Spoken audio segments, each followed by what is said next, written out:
Hi there, and welcome back to the show. I have so much cool stuff for you today, including all of this. How MSPs accidentally train prospects to price shop. What to do if you just feel like there's too much hassle in your life right now. And some smart ideas to differentiate your MSP from a marketing expert who lives outside of our world. Welcome to episode 330. Powered by MSPMarketingEdge.com. Paul Green's MSP Marketing Podcast. Have you ever had a prospect say no to you because they believed your MSP was just too expensive? Lots of MSPs think that prospects default to price shopping because they're cheap, difficult, or just not serious buyers. And it's so easy to blame the economy or your competition or how the market is right now. But here's the uncomfortable truth. Prospects usually aren't born price shoppers. They're trained. And more often than not, they're trained by the MSP itself through marketing and sales behavior that's well-intentioned but hits in the totally wrong way. Let me give you some examples so you can see if you are doing this by accident. I believe the problem of price shopping doesn't start with the prospect, it starts with the MSP. In fact, it starts with the signals that you send through your marketing and your sales process, often without even realizing it. Every interaction either trains a prospect to compare or it trains them to trust. And most MSPs accidentally train comparison, price comparison especially. Let me show you how. One of the biggest ways that MSPs create price shoppers is by leading with services instead of leading with outcomes. So when you talk about monitoring, patching, backups, antivirus, response times, and tickets and stuff like that, you're just listing features. And that makes you look identical to every other MSP. And when things look identical, you're just making it too difficult for the prospect to differentiate you from all the other MSPs. So the only logical way to choose is price from their point of view. You've taught the prospect that MSPs are interchangeable. Bad. Another big one is quoting too early. MSPs do rush in sometimes to give a price because they want to be helpful, or they want to keep momentum, or they want to avoid awkward conversations. But when you give a big number before establishing value, context, and fit, you're effectively saying this decision is mostly about cost. So the prospect does exactly what you'd expect a rational human to do. They shop around. And by the way, that's not a reason to have a price estimator on your website. Price estimator that gives them a rough price in seconds, good, but jumping straight to quote from initial conversation to quote, that's bad. You've got to give them a specific quote at the very end of the process when you've got to know them and what they're looking for and their outcomes and whether or not you guys are a good fit. Then there's the problem of treating every lead the same. If you have the same proposal template, the same pitch, you're using the same language, it's the same packages for everyone. If there's no sense of personalization, how can it feel relevant to your prospect? There's no emotional anchor there. And when there's no emotional anchor, again, price just floats to the top. MSPs also train price shoppers by apologizing for their pricing. I've heard this said. People say phrases like, I know we're not the cheapest, or, we might be a bit more expensive, but why would you do that? In fact, the moment that you say that, you have framed price as the objection. You've invited the prospect to challenge it, which is crazy. Another subtle one is over-explaining and justifying. When you feel the need to defend your price line by line by line, then you kind of signal uncertainty, and that encourages comparison. Oh, and then there's websites. So if your website focuses really heavily on your packages, your plans, and your prices, but without anchoring value, outcomes, or consequences of not doing what you suggest, then again, you've just built a comparison tool and not a trust building asset. You're helping prospects to shop you by price. Okay, look, here's the uncomfortable truth. Price shoppers are rarely the problem. They are the symptom. They are the result of marketing and sales processes that remove differentiation and replace it with comparison. And the fix isn't any kind of clever pricing tactics or discounting or handling objections better or something like that. The fix is training prospects differently from their very first touch point with you. That means anchoring outcomes before costs. It means talking about risk, disruption, peace of mind, predictability, and the value of sleeping well at night. It means actually slowing down sales conversations instead of rushing to get a quote out and in front of them. It means qualifying them more, making sure that the fit is right. A good fit is more important than speed. It means positioning yourself as a guide, as a trusted expert, and not a vendor, not a partner. When prospects trust you, they don't shop you. When they believe that you understand their world, they will never compare you line by line. And when they see you as the safe choice, price becomes secondary. The MSPs who struggle the most with price shoppers are usually the ones trying the hardest to be easy to buy from. And ironically, the MSPs who make buying feel more deliberate, more thoughtful, more slower, more selective, they're the ones who tend to attract better clients and fewer comparisons. So, if prospects are always asking you for price, always shopping around, always disappearing after proposals, don't ask what's wrong with them, ask what have I accidentally trained them to do? Because once you change the training, the behavior changes too. Paul Green's MSP Marketing Podcast. I have the coolest free gift that I want to send to you, and it is a genuine free gift. It's not going to cost you a single penny or a single cent in postage, nothing at all. It's my marketing map wall planner. I've mapped out all of the actions that you need to take to improve your MSP's marketing. And the idea is to get this planner on your wall. So in those moments when you're sitting there in your chair thinking, why don't I have any leads or why don't I have enough clients? Your eyes can just sort of fall on the planner, and right there in front of you, there are the marketing actions that you need to take to generate more leads and close those leads into clients. Get this wall planner sent to you completely free at mspmarketingedge.com/planner. Or if you're watching this on YouTube, just scan the QR code that's on screen right now. Every MSP, in fact, every business owner walks around with a hassle bucket inside their head. And when that bucket overflows, everything suddenly feels harder than it should. Decisions take longer, small problems feel bigger, and even tiny extra demands can tip us over the edge. If you felt that recently, you need to hear what I've got to say in the next 3 minutes. So let me explain what I mean by the hassle bucket, because once you understand this, it does change how you look at work, stress, and leadership. The hassle bucket is simply a measure of how much hassle you can deal with at any one time. And some people seem to have very, very deep buckets. They can take on enormous amounts of pressure before they start to struggle. Other people have shallower buckets and they reach their limit much faster. And here's the important thing. You're not born with a fixed bucket. You can deepen it over time. And equally, it can become more shallow, sometimes without you even realizing. But whenever that bucket overflows, your ability to cope drops dramatically. As business owners, especially in the channel, we tend to have deep hassle buckets. We learn that in the first few years of running a business. In fact, the depth of your bucket is often what separates people who can run a business for decades from those who burn out early. But here's the catch. Even if your bucket is deep, it's usually about 80% full most of the time. Just think about everything you're juggling right now.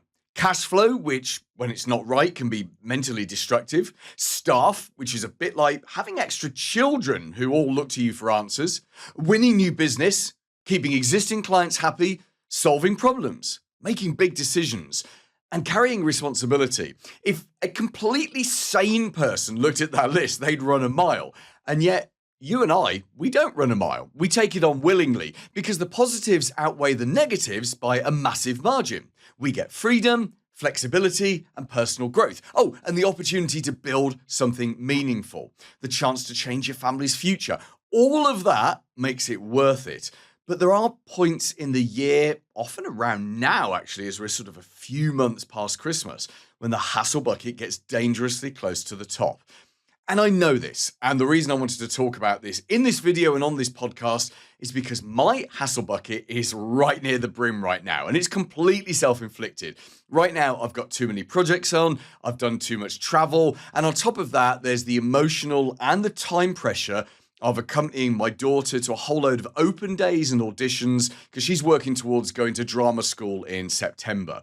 So normally I'd say my hassle bucket sits at around about 80% full, and I've got to be honest, right now it feels like 95% full. So Here's a simple but powerful question for you. How full is your hassle bucket today? In fact, it might be a question that you might ask yourself every single morning, because when the bucket overflows, it's rarely the big things that cause that overflow. It's the small extra straw that breaks the camel's back. And the answer is not to try and stop more stuff coming into the bucket. That's unrealistic. The real answer is to install a relief tap further down the bucket. Now, I call this the DOA relief tap. And we usually hear that acronym DOA on crime shows, don't we? Where it means dead on arrival. Well, that's not what we want as business owners. For us, DOA means delegate, outsource, automate.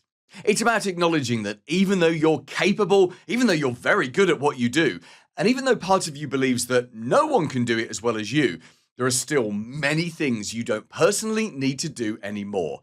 A great mantra to live by is this: you should only do what only you can do. Let me say that again because it's so important. You should only do what only you can do. The business owners who thrive for decades are not the ones who try to carry everything themselves. They're the ones who constantly look at all of the work in front of them and ask, who on my team could do this better, quicker, or easier than me? Or they ask, who could I outsource this to? Or they ask, how can this be automated? So maybe now is a good time for you to think about your own DOA relief tap. What does it look like? What are the tasks still sitting on your plate that don't really need to be there anymore? What could you let go of without the business falling apart? Because the goal here is not just to remove hassle, it's to simplify your life and protect your thinking space. And here's the important second part. If freeing up time means you're just tempted to cram more work in, you've missed the point.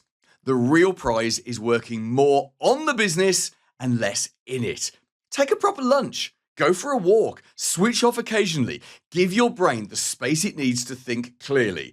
I do this whenever my hassle bucket isn't overflowing, and every time I do, I make better decisions. Because when your mind isn't focused on desperately scooping things out of the top of the bucket, it can focus on the questions that really matter, like how do I win more clients, how do I get them to buy more, and how do I get them to choose to spend more. As the business owner, that's where your brain does its best work. Paul Green's MSP Marketing Podcast. I recently connected with another marketing expert who really knows his stuff. In fact, the only thing he doesn't know is the MSP world. But that's okay, because you and I are always looking for new ideas, right? And he's got a ton of really good ideas that are working for other types of businesses, which we're going to share with you right now. Oh, just a heads up, by the way, in this interview, I mention a live event that the author Chris Voss was due to be doing in London, here in the UK. And about 2 days after I did this interview, that event was cancelled. I'm Kyle Bailey. I own frontburnermarketing.net, and we specialize in sales training and online marketing for home service businesses. And just from that very description, you might think, well, what are you doing on Paul's podcast? Because what's that got to do with MSPs?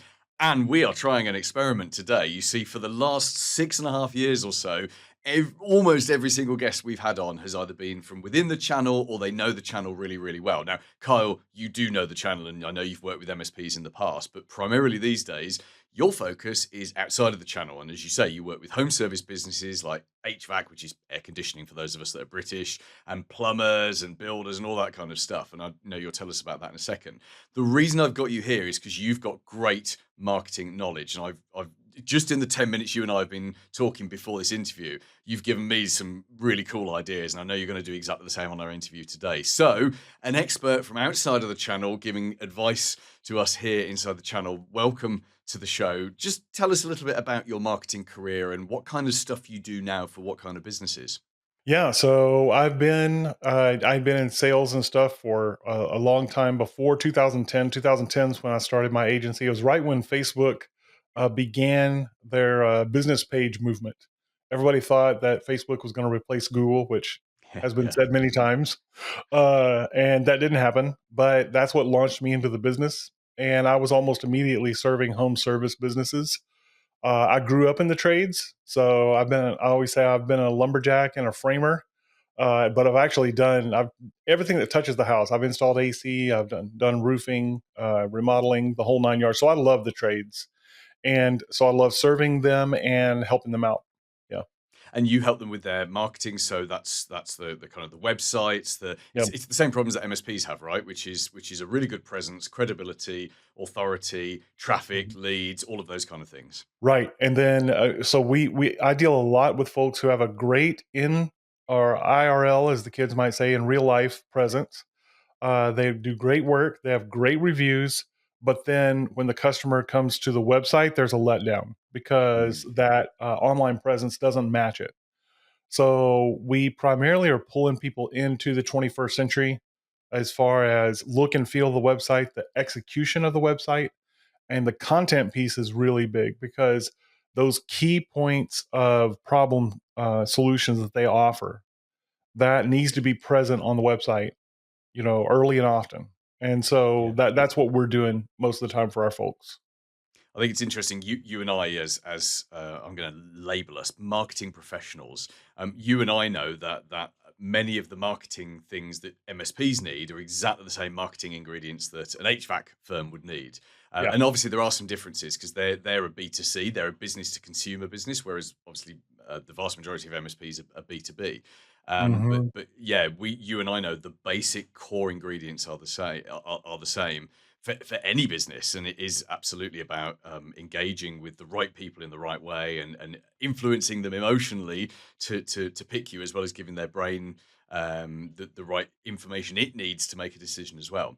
Let's talk about the one thing that I think your world and my world has most in common, which is differentiation. So you work with businesses that are up against quite aggressive businesses, and do you see the same problem that I see that MSPs have, which is it's very hard for one MSP to differentiate from another? Yeah, and I would say that MSPs have it a little worse for lots of reasons. Mainly because if I'm a business owner, I don't really know what an MSP does, right? HVAC company fixes my AC. I know that, but that in itself becomes a problem because every HVAC company is saying the same thing. So how do you differentiate? That's always the thing. How do you make yourself stand out? And I'm actually writing a book. It'll be out here within a couple of weeks, and it's going to be called "What's Your Story." I don't have the byline for it yet, but the main title is "What's Your Story?" Connecting your story to your ideal client's story. And when one of the podcasts I listened to on your channel was really important because he was talking about how questions that he asked uncovered problems that he didn't know to ask about. And I think that's the most important thing for any business and any sales process is to ask questions. The worst thing you can do going into any type of sales, whether it's content or an in-person sales presentation, is to go in kind of thinking that you kind of have a handle on everything, not being curious. Because it's when you ask that one more question, tell me more about that. Sounds Mm. like if you've ever heard of Chris Voss, he talks a lot Oh, about yeah, sounds like yeah, seems yeah. like, sounds like, feels like. So the two principles he brought to bear for me that just changed my life, like even my personal life, because I use it in everything. So sales training, personal life, everything. Sounds like, seems like, feels like. So it sounds like you're interested in this differentiation thing, and you ask it in a curious way, sometimes with an uplift on the back, and then mirroring the last three things. That the last 3 to 5 words they said. If you use that in and then try to work it in even into your content, open up places for curiosity. Are you curious about this? Do you have more questions about this? Those are great places to have engagements on your website, and then you want to measure all that so that you're getting these points of pains being revealed. Pain revelation would be a good way to say it. And so these customers are volunteering this pain that they have. Now you just reverse engineer that and talk about that in the front. Tired of this? Tired of not even knowing what your do you know what your cap is on your Wi-Fi? That was one of the episodes we were talking about. Did you know you even had one? Did you know that could be killing your business? Things like that. Things that, like, the kind of hook that says I might not know something that's hurting me is really powerful. And I would think in MSP there's a treasure trove of those. Oh, absolutely. Now, I'm going to pause that for 2 seconds. We are going to come back to that because I have a follow up question. I must first of all explain who Chris Voss is. So Chris Voss is the former FBI chief negotiator for Yeah. hostage negotiator. He Right. wrote a book. Right. It's one of the best books. In fact, I'm pretty sure it's behind me. For Never Split the Difference. There we go. So Yes. Never split for the those difference. watching on YouTube, I've just pulled a Yeah. book off the shelf. Sorry, for those not watching on YouTube, I've just pulled a book off the shelf. He is Never Split the Difference by Chris Voss. It's one of the Yeah. best books on sales you'll ever read because it's It's not so about good. sales. It's about how to stop the hostages getting killed. And actually, I'm going to see Chris in London. Like I think in like a month's time. He's sold out a stadium to do a talk Nice. or to do like a day, which is crazy. So I'm looking forward to that one. So That's cool. so I that's who like Chris that guy. Voss. Yeah, oh, it's amazing. It's amazing. And for all the MSPs watching this, listen to this, get that book, Never Split the Difference, Chris Voss. So back to what you were saying. So you're saying that one of the routes, because obviously there's always lots of different ways of doing something, but one of the routes for Mhm. differentiation that you see works well is where you explore someone's unknown pains. So the example you gave, and I know the interview you're talking about of one of our previous podcast episodes, and our guest was talking about that the client was frustrated with their Wi-Fi speeds, and they didn't know that the Wi-Fi speeds were being capped by whatever it was. And Right. the MSP became the hero by figuring out there was a cap in the first place and then removing the cap. And so give us a practical example, Kyle, of how would an MSP, because MSPs are uncovering those kind of things all the time. But how do you know which are the ones which will attract other future clients and which are the ones which just a bit too techy and aren't relevant?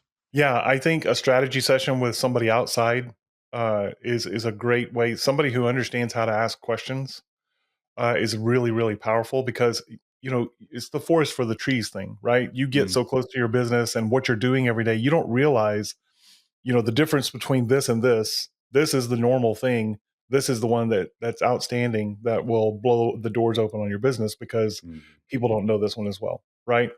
And so getting outside counsel, that's one of those places where it's really powerful. But getting some kind of breakdown of what you do every day, probably doing this a couple of times a year, just going, okay, what are the most common questions we had in the last year? I would imagine that even MSP is getting hit by the AI questions. Can I just get AI to run my MSP? Will AI do this? You know, then you start recycling that into producing new content, new interviews, new whatever you're putting out there, social media post. And so what you're doing is you're taking their story because their pains and fears, like what are the top 5 fears about engaging with the MSP provider? yeah, What are the top 5 horror stories that you already know about? You yeah. know this field well enough. They probably already popped in your head. And so, how do you turn that around into content that's going to be customer facing? And then that encounters them as they're walking in metaphorically to your business because they're going to check you out online first, especially for MSP, right? So what is that welcome mat that meets them? Is it just another generic bank of servers? We were talking about people using the same stock photo. Go out there and look at your top 10 competition and what does it look like? How can you be different and still meet their need? You don't want to put a stuffed animal on the front of your website to be different, right? But you want to find out a way. You're throwing a curveball, everybody else is throwing a fastball. That's kind of where it comes. That's baseball metaphor. I don't know if that works. Yeah, kind of works. The kind of baseball metaphor works with everything, I think. But yeah, no, I love that, and I think what I like about this approach is it's so completely different from what most MSPs do. So Yes, I'm sure you have the same experience with the industries you serve. I'll yes, look at, very much. just at the back end of 2025, I did a thing in my MSP marketing Facebook group where I offered like a mini website review, and I did about 50 of them in a week. And so it was a real reminder for me. Just let's say 47 of those websites were the same. And these are Mhm. websites of MSPs all over the world, and 47 of them very similar. The same tied headline, the same stock images, or same kind of stock Yeah. images, the same layout, lacking in customer testimonials. There's no price calculator, which of course you can Mm. get from msppriceguide.com, which is one of my services. There was no call. The call to action was very rarely the live calendar, so which is best practice for people to book a 15-minute interview, and they all felt the same and all looked the same. And you've just given us one completely different approach there to differentiate the business just at the website level, which is actually look at what are the core problems they have that are holding them back, or a separate approach is what do they fear moving from one MSP to another? Because Yes. we know that when someone gets onto your website, they're already in the research phase and they're thinking of switching MSPs. Hmm. That's why something like an IT services buyer's guide is such a smart thing to have on your website, which you can again plug. You can get for the mspmarketingedge.com. You've got to do it, haven't you, Carl? Right? Absolutely. But you know, someone would only go on your website if they're thinking of switching to you. So what if your differentiation was right from the get go of are you scared of these things? Because we know that people don't want to leave their MSP. They're scared of switching. Inertia loyalty keeps them with an MSP they don't like. So why Hmm. don't you address that up front? I think that's a really really smart idea. Yeah. Let's wrap up what we're talking about here with a sort of a quick fire for you. So Sure. I think you and I could talk about differentiation for hours, but I want to Yeah. just throw in some other random ideas. So you work with all of these home service businesses. Throw Hmm. out for us right now things that you see, whether that be tactics, strategies, small things, big things, paid or organic, paid or free or whatever stuff you're seeing right now that's working. And let's see if we can just see if any of those would apply to MSPs and could be an idea that we would perhaps have never thought of. Yeah, I can think of one right off the top of my head. Local service pages. You were talking about serving different counties and different areas. People search. So I'm 56, and one of the fascinating things to me that I really love to look at is just data of how people search. And so for me, my generation searches city service. So I live near Cedar Park, Texas. Mm. Cedar Park plumber, Cedar Park HVAC company, AC repair is what we call it in Texas because it's only hot here. It doesn't really get cold. Mhm. So we never talk about heaters. Uh, so I'm looking for Cedar Park. But what has happened over the last 15 years, evidently, is that it's shifted. Now it's service city. That's how the majority of homeowners search now. And so, number one, understand how your market searches. That's number one. Number one, do not use industry terms and jargon when you're thinking about keywords. Don't build your content based on how you think of it. I call it lead a horse to water content. So your concept you might have some technical concept that's really important that the customer call it a ASW-1, because if they don't, then blah blah blah, whatever. I'm making stuff up here. Yeah. So, but they might call it a water well, right? And they come in on water well, right? But you lead them over to the idea, actually, what you want to call this is an ASW-1. And so there's that kind of content, but the what people fear about, like in Texas, one of the things this is a no license state, and so roofers are big about being scam artists, unfortunately, Mm. because I can come to your house, get a check for $7,000 or $8,000, throw a couple of guys on your roof, tear off some shingles. Hey, we'll be back tomorrow. Never come back. Wow. That's not uncommon whatsoever. Yeah. So the first fear, my neighbor Sam over here got ripped off by a roofer the other day. So the first thing I'm thinking when I call you is, I don't want that to happen, right? So I might have content on my website that says, here's how you understand a roofing scam. If they ask you for money up front and blah blah blah. Yeah. So, what are your top 5 fears that you're facing? That's number one. The other one is the location piece. So, like I was talking about before, Cedar Park roofers, Cedar Park. If you want to build a page with that, and what the mistake people make all the time is they put services as the divider. So my MSP website.com, and then when I go to list my services, it's / services. Well, what most people don't understand is that's a keyword. Nobody goes online looking for MSP services and searches services. They're searching for managed service providers. They're searching for what do you call it? Outsourced IT, right? Yeah. What are some other common keywords in that space?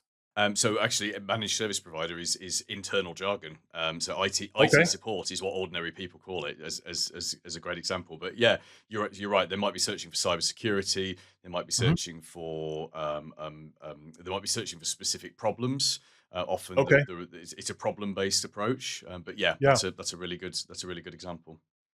So then IT services, Birmingham. I know I'm probably not pronouncing that right, No, you're but right. You're spot London, on. Okay, for I thought it was Alabama, one of Alabama or the UK. I think you're right with that one. well, in Texas we say Birmingham. We spend a lot more time on the ham in Texas. Yeah. But yeah, so you want to have that in the actual URL. So mywebsite.com/MSP services, maybe IT services, whatever makes the most sense, /IT services Birmingham. Mm. That's how you want to build that page. And that alone will get you traffic. And guess what? Every single person who looks up IT services Birmingham is interested in buying IT services in Birmingham. Yeah. But every person who looks up IT services isn't necessarily a buyer, right? But once they attach a location name to it, that's a buyer. And so now your exposure to in front of buyer ready or people ready to buy goes way up. Those pages are way easier to rank because you're not fighting with every .com out there. You're only fighting with people that are tagged to that page, and most people don't do it. So it's an easy win. It's an easy win. Yeah, I love that. That's such great advice. Thank you so much, Kyle.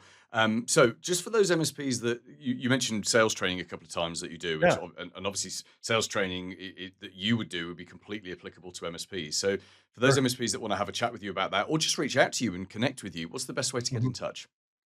My website, frontburnermarketing.net. Frontburnermarketing.net, like a front burner on your stove. Sometimes I talk too fast and it come out as front runner, but it's front burner on your stove.net. Just reach out there. LinkedIn and Facebook, I'm the Kyle Bailey. But you can reach me at any of those places. And look for my book here in a couple of weeks. What's your story? The MSP Marketing Edge. Member Update. This podcast has been released on the 10th of March, and that means brand new content for the members of my MSP Marketing Edge membership. On the 10th of every month, we release new content. Today, we just dropped it all into the portal, all of the content for April 2026. What we do is we give our members a 3-step marketing system that they can use to generate leads and all of the content they need to implement that system. So that's videos, blogs, Google Business profile updates, LinkedIn newsletters, other social content including posts, videos, images, PDFs, carousels, and infographics. Plus, there's a full marketing campaign including a physical postcard to mail out, emails, and a script for your telephone person. And there's also a printed newsletter for you to send to your hottest prospects. So much here, and this is just some of the new marketing content that we drop on the 10th of every month. So if you fancy some of that for your MSP, just be aware that we do only work with one MSP per area. You can check if your area is locked or available by entering your postcode or your zip code at mspmarketingedge.com/membership. Coming up next week. Thank you so much for listening this week. Now, next week, it's a special episode. We're taking part in something called Podcast-thon. Thousands of podcasters around the world are putting out a special episode next week, and each one is dedicated to a charity of their choice. We're going to be promoting something called 404 Stress Not Found. It's a relatively new organisation that's aimed at helping MSPs to cope better. I'll tell you all about it in next week's special episode. See you then. For MSPs around the world, the MSP Marketing Podcast with Paul Green.